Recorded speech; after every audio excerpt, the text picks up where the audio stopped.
اس لیے میں نے عرض کیا کہ صبح سے لے کر شام تک جس وقت کا بھی جو ذکر ہے اور جس موقع کا ذکر ہے، بازار میں کیا ذکر ہو، بیت الخلا جا رہے کیا ذکر ہو، ہر موقع کی مصنون دعائیں یاد کرو اور ہر موقع پر اس دعا کو پڑھو۔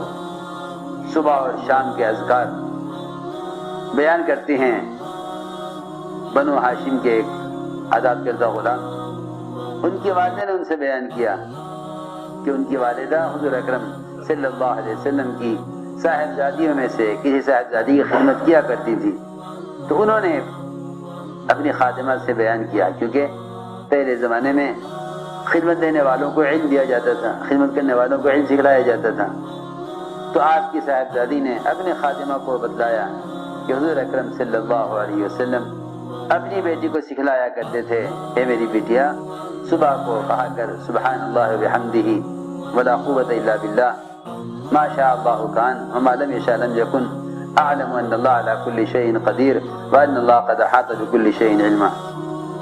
آپ نے فرمایا کہ جو ایک کلمات صبح کہہ لے گا وہ شام تک ہر قسم کے حادثے سے، ہر قسم کی ناگواری سے محفوظ رہے گا۔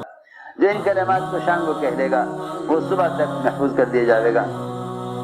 ابو درداء رضی اللہ عنہ کلمات کہے صبح کو، لوگ آ کے کہتے رہے مکان جل گیا جل گیا، وہ ماننے کو تیار نہ ہو، کبھی کیسے مصیبت آ گئی مکان پہ جب دعا پڑھے ہوئے ہوں۔ فرمایا کہ جو شخص، ابو درداء فرماتے ہیں کہ جس شخص نے صبح اور شام حسبی اللہ لا الہ الا ہو علیہ توکلت وهو رب العرش العظیم، حسبی اللہ لا الہ الا ہو علیہ توکلت وهو رب العرش العظیم، 7 مرتبہ جس نے کلمات کہہ لیے صبح، اللہ رب العزت اس کو ہر ناگواری سے، ہر مشکل کام سے اللہ رب العزت اس کی کفایت کریں گے۔ یہ ان کلمات کو سمجھ کر کہہ رہا ہو یا بغیر سمجھے، ان کلمات کو دھیان دے کر کہہ رہا ہو یا بغیر دھیان کے، اللہ رب العزت اس کو اس کے ہر کام میں اور ہر مشکل مسئلے میں اس کی کفایت کریں گے۔ بازار کا ذکر اور غفلت کے مواقع میں ذکر، غفلت کے مواقع میں ذکر، اصل غفلت کے مواقع میں ذکر کرنا ہے تاکہ غفلت کے مواقع کے اثرات سے محفوظ رہے۔ لوگ ذکر کر لیتے ہیں تنہائی میں اور گناہوں کے ماحول میں اللہ کو یاد نہیں رکھتے، حالانکہ اصل ذکر ہے غفلت کے مواقع میں ذکر کرنا۔ وہاں ذکر کیا جاتا ہے دفاع کے لیے، یہاں ذکر کیا جاتا ہے دفاع کے لیے، اور تنہائی میں ذکر کیا جاتا ہے اللہ کے قرب کے لیے۔ برے ماحول میں اللہ کو یاد رکھو تاکہ اس ماحول کے اثر سے بچو۔ وہاں مقابلے کے لیے ذکر ہے، وہاں مقابلے کے لیے ذکر ہے، اور یہاں تقرب کے لیے ذکر ہے۔ عصمہ کہتے ہیں کہ حضور اکرم صلی اللہ علیہ وسلم نے فرمایا اللہ تعالیٰ کو سب سے زیادہ محبوب سبحۃ الحدیث ہے۔ کیا ہے؟ سبحۃ الحدیث۔ اور اللہ کو سب سے زیادہ نفرت تمام اعمال میں تحریف سے ہے۔ ہم نے عرض کیا یا رسول اللہ یہ سبحۃ الحدیث کیا ہے؟ سبحۃ الحدیث کیا ہے؟ آپ نے فرمایا کچھ لوگ بیٹھے ہوئے لا یعنی باتیں کر رہے ہوں، دنیا کی باتیں کر رہے ہوں، دنیا کی باتوں میں مشغول ہوں، اور ایک آدمی ان سب سے الگ ہو کر اللہ کی پاکی بیان کرے، تسبیح پڑھے، اللہ کا نام لے، اللہ کا ذکر کرے، یہ اللہ تعالیٰ کو سب سے زیادہ محبوب ہے۔ یہ نہیں ہے اس وقت ذکر چھوڑ دو، آ جاؤ ہمارے ساتھ لا یعنی کر لو، ہم اس وقت بات کر رہے ہیں، تم ذکر کرنے بیٹھ گئے۔ ہاں وہ بتاؤ کیا بات ہے؟ شیطان یہ کہے گا کہ دیکھو اس وقت ذکر نہ کرو ورنہ یہ لوگ تمہیں ریاکار کہیں گے۔ ذکر سے روکنے کے لیے اللہ اکبر، شیطان ذکر سے روکنے کے لیے ریا سے ڈراتا ہے۔ حالانکہ شیطان کی بڑی کہ وہ کسی کو ریا سے ڈرائے، شیطان تو خود جائے گا کہ اس کے اندر ریا داخل ہو، لیکن ذکر سے ہٹانے کے لیے، ذکر سے روکنے کے لیے ریا سے ڈراتا ہے کہ اس وقت ذکر نہ کرو ورنہ لوگ تمہیں ریاکار کہیں گے۔ وہ آدمی ریاکار نہیں جو دکھانے کے لیے عمل کرے، ریاکار وہ ہے جو لوگوں کو خوش کرنے کے لیے عمل کرے، اس لیے عمل کر رہا ہے ذکر کا تاکہ لوگ میرے عمل سے عمل پر آئیں۔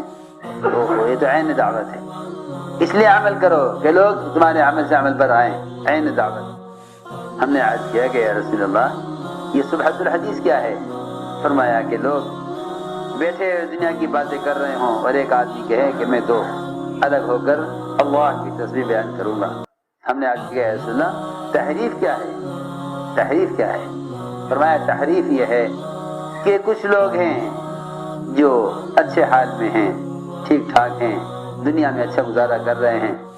ان کا پڑوسی یا ان کا ساتھی ان سے پوچھتا ہے کہ ہاں بھائی تمہارا گزر بسر کیسا چل رہا ہے؟ تو وہ یہ کہیں کہ ہم تو بڑے حالات میں ہیں، بڑے پریشان ہیں. تو اللہ کو سجود نفرت ایسے آدمی سے ہے. سجود نفرت ایسے شخص سے ہے کہ لوگ اس سے اس کا حال پوچھیں تو وہ یہ کہے کہ ہم تو بڑے بڑے حال میں ہیں. اور واقعی ابراہیم علیہ السلام نے اسی لیے کہہ دیا تھا اپنی بہو سے کہ بیٹا آئے گا شکار سے واپس تو کہہ دینا کہ اپنے گھر کی چوکھٹ بدل دے، بیوی کو طلاق دے دے. کیونکہ بیوی سے پوچھا تھا حال، بہو سے پوچھا تھا کیا حال چال ہیں. اس نے یہ کہا تھا کہ بہت برے حالات ہیں، بڑی تنگی میں ہیں، بڑے پریشان ہیں.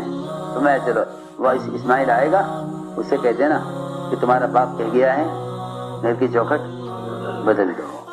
پر بدل طلاق دے دی اس کو. جاؤ تمہاری چھٹی. کیوں کہ وہ تمہیں طلاق دینے کے لیے کہہ گئے. کیا بات پیش آ گئی تھی کہ مجھ سے پوچھے تھے کیسا گزر بسر ہے؟ میں نے کہہ دیا تھا کہ برا حال ہے. تو جاؤ تمہیں طلاق. دوسری شادی کر لی. پھر آئے ابراہیم علیہ السلام. پھر پوچھا کہ اسماعیل کہاں کی شکار پر گئے ہوئے ہیں، گزر بسر کیسا ہے؟ کہ بہت اچھا ہے، اللہ کا شکر، اللہ جس حال میں رکھے. حالانکہ وہاں گزر بسر کے لیے کچھ تھا؟ جہاں کچھ نہیں تھا گزر بسر کے لیے. میں کہا اللہ کا شکر ہے، اللہ جس حال میں رکھے. فرمایا اچھا اب بیٹا آئے گا اس سے کہہ دینا گھر کی چوکھٹ کو باقی رکھے. یہ تھی بات کہ پڑوسی پوچھے ہاں بھائی کیسا گزر بسر، تو کیا بھائی بہت برے حال میں ہیں. فرمایا کہ اللہ تعالیٰ کو اس شخص سے سب سے زیادہ نفرت ہے. ابو ادریس خولانی کہتے ہیں کہ معاذ رضی اللہ تعالیٰ عنہ نے فرمایا کہ تمہیں اگر ایسے لوگوں کے ساتھ بیٹھنا ہی پڑ جائے کہ جو دنیا کی باتوں میں مشغول ہیں، تو یہ تم دیکھو کہ وہ غفلت میں ہیں، دنیا کی باتوں میں ہیں، تو تم اپنے رب کی طرف پوری طرح متوجہ ہو جاؤ، اپنے رب کے ذکر میں مشغول ہو جاؤ. اور یہ کہا کرتے تھے صحابہ کہ دعا کی قبولیت کی نشانی یہ ہے کہ جب تم دیکھو کہ لوگ غافل ہیں دنیا کی باتوں میں تو تم اپنے رب کی طرف متوجہ ہو جاؤ. ابو قلابہ کہتے ہیں کہ دو آدمی بازار میں ملے، بازار بڑی غفلت کی جگہ ہے، وہاں سب سے زیادہ ذکر کی ضرورت ہے. تو بازار میں ملاقات ہوئی دو آدمیوں کی. ایک نے کہا دوسرے سے، بازار میں ایک نے کہا دوسرے سے ارے اللہ سے استغفار کریں، اللہ سے استغفار کریں، یہ استغفار کا وقت ہے. کیونکہ لوگ بازار میں غفلت میں ہیں، خرید و فروخت میں غفلت میں. ہم استغفار کریں. چنانچہ اس نے ایک آدمی کو پکڑا اپنے ساتھ اور استغفار کرنے لگے. چنانچہ ان میں سے ایک کا انتقال ہو گیا. کچھ دن بعد ایک کا انتقال ہو گیا. اس کے مرنے کے بعد دوسرے نے اس کو خواب میں دیکھا. تو مرنے والے نے کہا کہ ارے تمہیں معلوم بھی ہے میرے ساتھ کیا ہوا؟ اللہ نے میری مغفرت کر دی اس دن بازار میں استغفار کرنے کی وجہ سے. اس دن بازار میں جو میں نے تمہیں استغفار کیا تھا نا